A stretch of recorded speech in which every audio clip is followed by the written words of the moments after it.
কিরে ভাই কি করিস? বসে আছি দেখো তো এভাবে কেন বসে আছিস ভাই? তুমি আসবে বলে আচ্ছা তোর মন খারাপ কেন? একা একেলা মন আরে ভাই আমি থাকতে তুই একা কিভাবে? তুই কে আমার আমি কে মানে?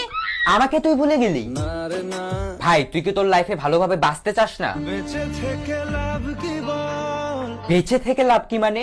মরে গিয়ে তুই কি করবি? তারা হয়ে চলে যাব হ্যাঁ আরো? পাখি হয়ে ধরা দেব ভাই তুই চেষ্টাটা কি করছিস বলতো? তাকে আটকে রাখার চেষ্টা ভাই দেখ যে চলে গেছে তার কথা ভেবে আর নিজের সময় নষ্ট করিস না, মুভ অন কর। না রে না না মানে এভাবে তুই আর কতদিন থাকবি ভাই? জানি না যাব কদ্দুরে এখনো ভাই আমি তোকে ভালো মতন বলছি তুই ওকে ভুলে যা, আমি ওর চেয়ে আরো অনেক ভালো মেয়ে তোকে এনে দেবো। লাগে না লাগে না তাহলে এভাবেই থাক শালা, আমি চললাম। কোনো উপায় দিয়ে যা তুই এই নে। अच्छा चलता हूँ दुआओं में याद रखना